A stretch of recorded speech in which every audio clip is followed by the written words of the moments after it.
Que a graça e paz de Deus esteja com todos vocês.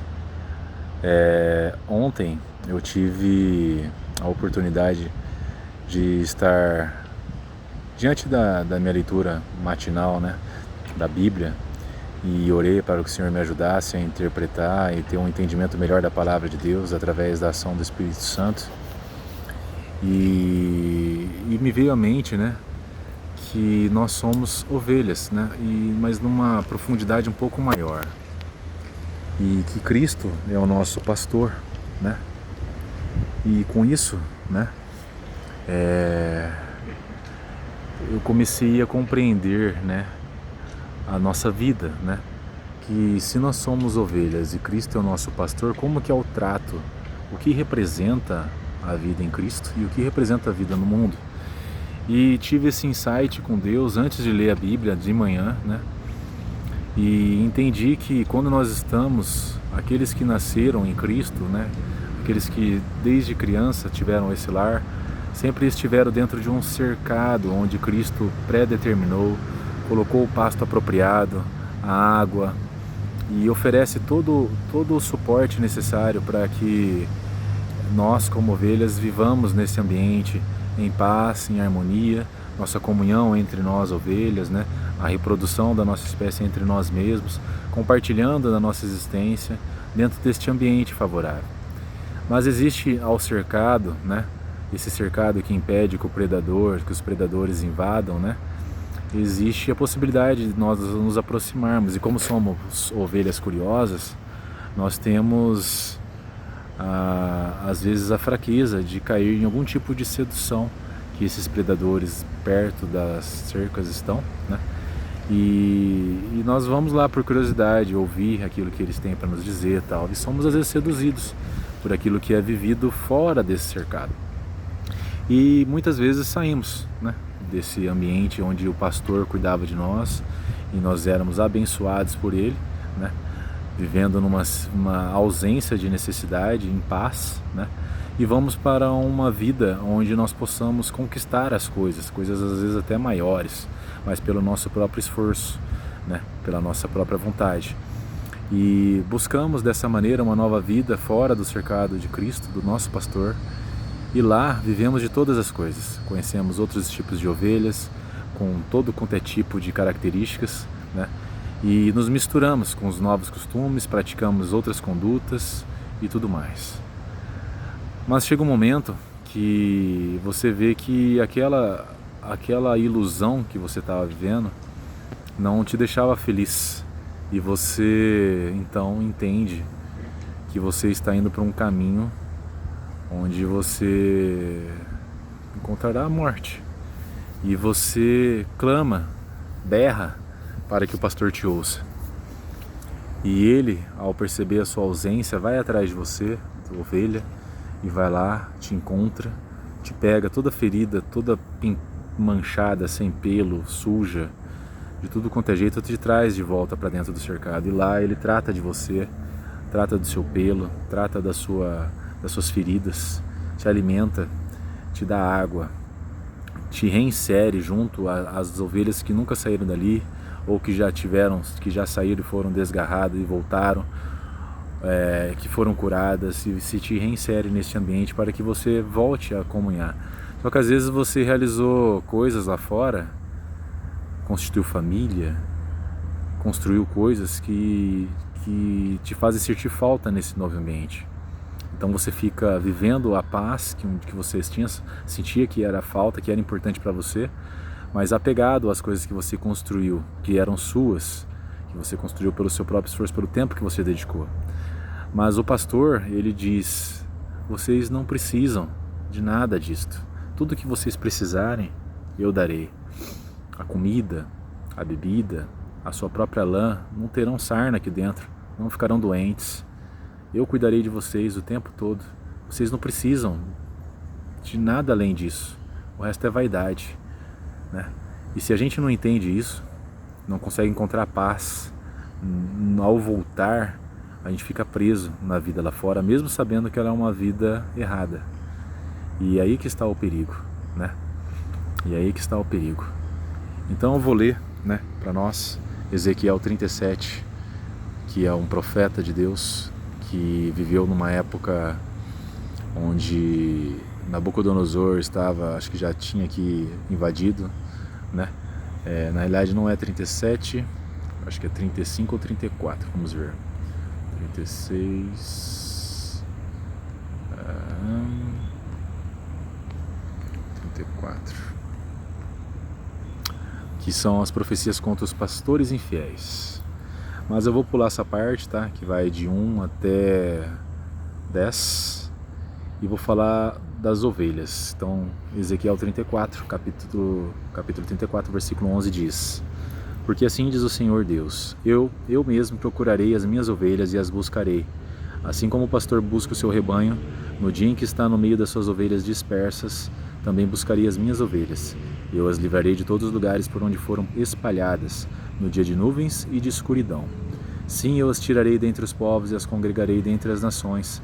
Eu as levarei para a sua terra e cuidarei delas sobre os montes de Israel, junto às correntes de água e em todos os lugares habitados da terra. Cuidarei delas em pastos férteis e o seu lugar será nos altos montes de Israel. Elas se deitarão ali num bom lugar e pastarão em pastos fartos nos montes de Israel. Eu mesmo cuidarei das minhas ovelhas e as farei repousar, diz o Senhor Deus.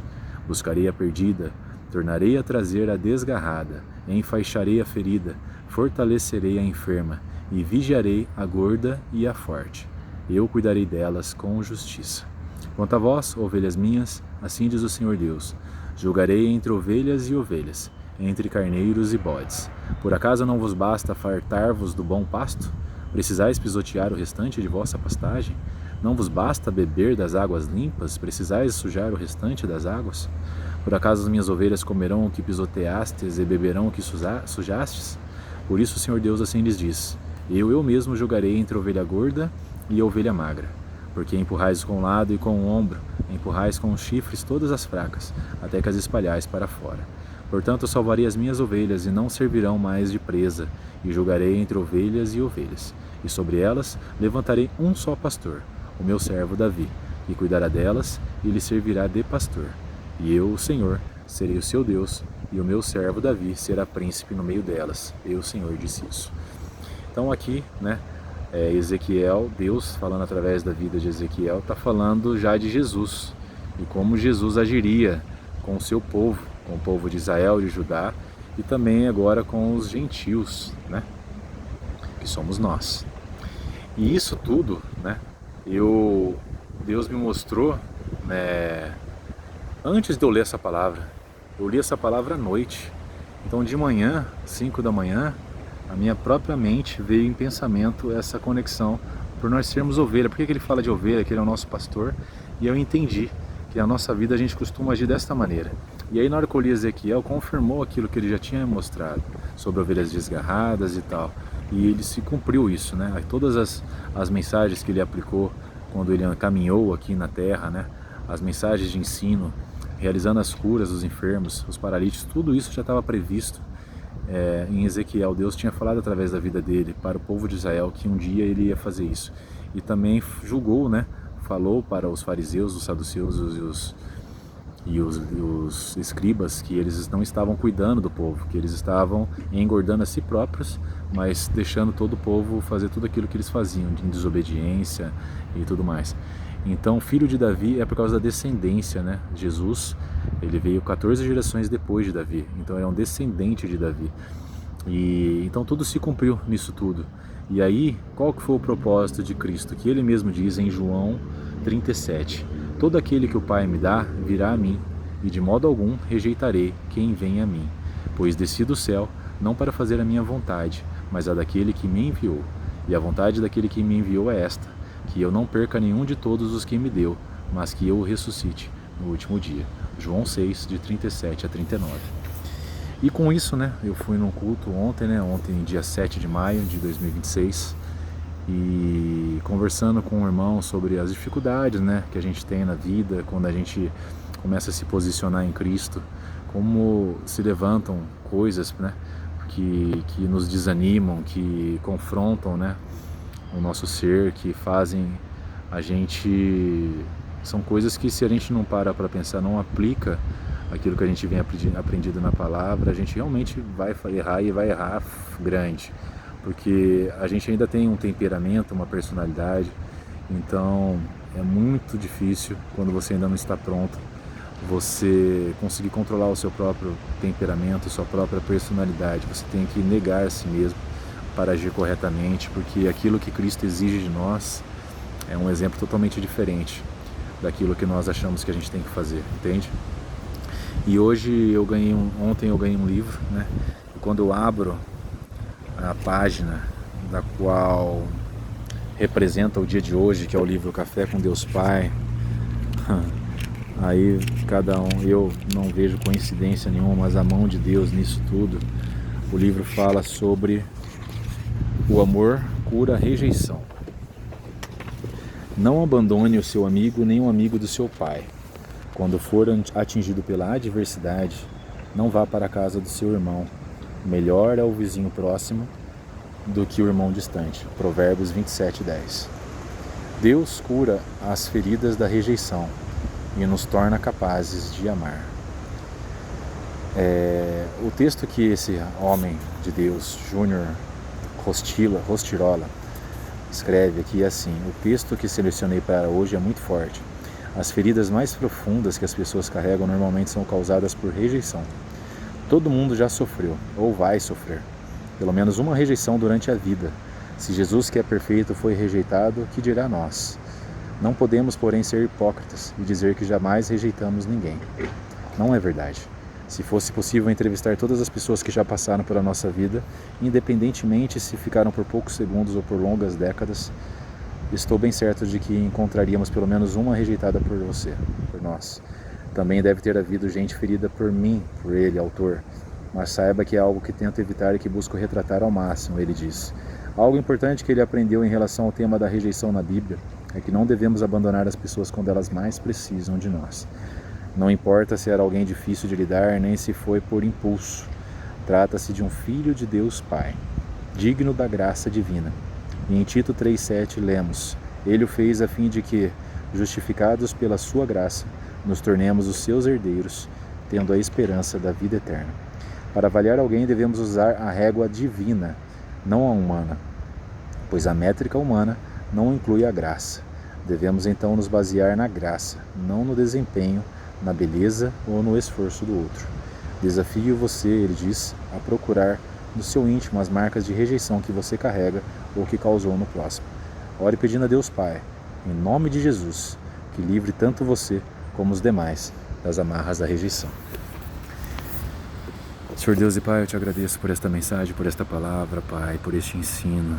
Que essa palavra haja poderosamente através de nossas vidas. O Espírito Santo transforma os nossos corações, cura as nossas feridas, as amarras e traga-nos a liberdade, Pai, em espírito e em verdade, de nos livrar de qualquer sentimento emocional que cause repreensão, vingança, raiva, que faça-nos nos defender de algo que não precisamos mais, porque o Senhor nos curou, e o Senhor é amor e quer que nós sejamos amor para todas as pessoas, que tenhamos paciência uns com os outros, suportando uns aos outros, ensinando uns aos outros na fé, com amor e paciência, bondade, amabilidade, fidelidade, lealdade, domínio próprio, mansidão, para a honra e glória do Teu santo nome, para honrar o Seu santo sacrifício que o Senhor fez por nós.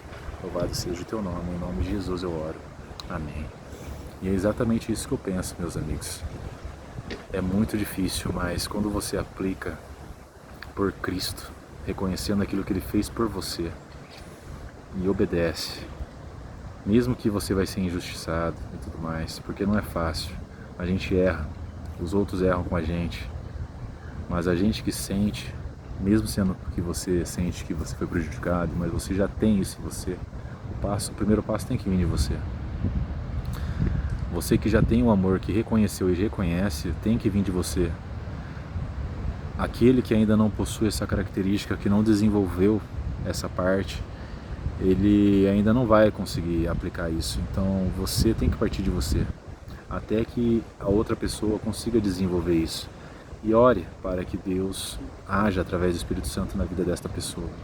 E todos nós possamos nos moldar ao caráter e imagem de Cristo, até a volta dele, para nós todos estarmos prontos, né, para nos tornarmos herdeiros e cordeiros de Deus no seu reino e vivermos assim. Mas desde já temos que nos comportar não mais como ontem, mas como filhos de Deus. E filho de Deus, Jesus deu todas as características de um filho de Deus que nós devemos nos portar. Mas não é pelo esforço das nossas mãos, é pela graça, é pela renúncia do eu. O Espírito Santo nos dá um novo querer, um novo pensar e um novo agir, conforme a gente vai tirando o nosso modo de pensar, o nosso modo de imaginar, o nosso modo de querer, o nosso modo de reagir, negando a nós mesmos. Eles nos cicatriza e colocam outro sentimento no lugar, um sentimento de misericórdia, de paz, porque Ele primeiro nos amou, Ele primeiro teve misericórdia conosco. Então assim a gente tem que ser com os demais também, até que Ele volte e nos molde na perfeita estatura e maturidade de Cristo. Beleza? Deus abençoe a todos. Que a graça e a paz de Deus estejam com todos nós. Amém.